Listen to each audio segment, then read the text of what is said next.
जय गणित कक्षा 10 प्रश्नावली 8.3 प्रश्न दूसरा। कोण ए के बाकी सब त्रिकोणमितीय अनुपातों को सेक ए के पदों में व्यक्त करो। मतलब क्या बोला गया है कि जो कोण ए है उसके सभी त्रिकोणमितीय अनुपातों को सेक ए के पदों में व्यक्त करना है। तो जैसे कोण ए के बाकी सब त्रिकोणमितीय अनुपात क्या क्या होंगे, साइन ए हो गया, कॉस ए हो गया, टेन ए हो गया और कॉट ए हो गया और कॉसेक हो गया।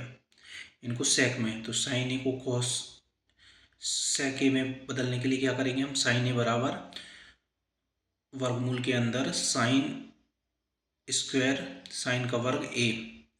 अब साइन का वर्ग ए को हम क्या लिख सकते हैं, साइन का वर्ग ए धन कॉस का वर्ग ए बराबर 1 होता है। तो साइन का वर्ग ए को लिख सकते हैं हम 1 ऋण कॉस का वर्ग ए। अब कॉस जो होता है कॉस बराबर होता है, कॉस ए बराबर होता है 1/सेक ए। तो कॉस का वर्ग ए बराबर हो जाएगा 1/सेक वर्ग ए हो जाएगा। अब यहाँ 1 ऋण 1/सेक का वर्ग ए है, तो दोनों का लघुत्तम ले लेंगे। इसके नीचे कुछ नहीं तो 1 है, तो दोनों का लघुत्तम सेक का वर्ग ए हो जाएगा। 1 से लघुत्तम में भाग देंगे 1 आएगा, 1 से लघुत्तम में भाग देंगे सेक का वर्ग ए आएगा, उसका गुणा 1 में करेंगे तो सेक का वर्ग ए हो जाएगा। ऋण का चिन्ह लगाया, लघुत्तम में सेक का वर्ग ए से भाग दिया तो 1 आया, 1 का गुणा 1 में किया तो 1 आया। तो ये हो जाएगा इस प्रकार सेक का वर्ग ए ऋण 1/सेक का वर्ग ए। तो वर्गमूल के अंदर सेक का वर्ग ए है तो बाहर निकलेगा तो सेक ए हो जाएगा। तो ये हो जाएगा वर्गमूल के अंदर सेक का वर्ग ए ऋण 1/सेक ए। अब कॉस ए बराबर होता है 1/सेक ए। तो ये तो सेक आ गया सेक के रूप में। अब टेन ए बराबर होता है साइन ए बटे कॉस ए। टेन ए बराबर साइन ए बटे कॉस ए होता है। तो साइन ए का मान हमने अब भी निकाला था कि वर्गमूल के अंदर सेक का वर्ग ए ऋण 1 और बटे सेक का वर्ग ए, और कॉस ए का मान होता है 1/सेक ए।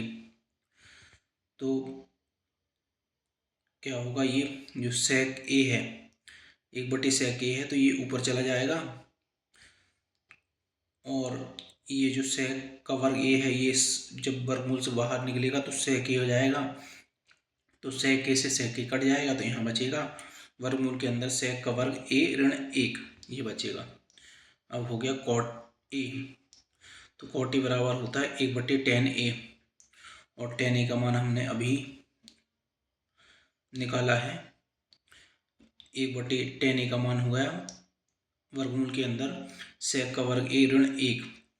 अब कॉसिक ए बराबर होता है 1/sin ए, और sin ए का मान हमने निकाला है 1/sin ए हो गया वर्गमूल के अंदर सेक का वर्ग ए ऋण 1/सेक ए। तो ये सेक ए जो नीचे है ये ऊपर चला जाएगा, तो सेक ए बटे वर्गमूल के अंदर सेक का वर्ग ए ऋण 1। इस प्रकार हमने बाकी सभी त्रिकोणमितीय अनुपातों को सेक के फॉर्म में बदल दिया। इस प्रकार हम किसी भी गणितीय अनुपात को किसी भी पद के रूप में बदल सकते हैं। जय गणित।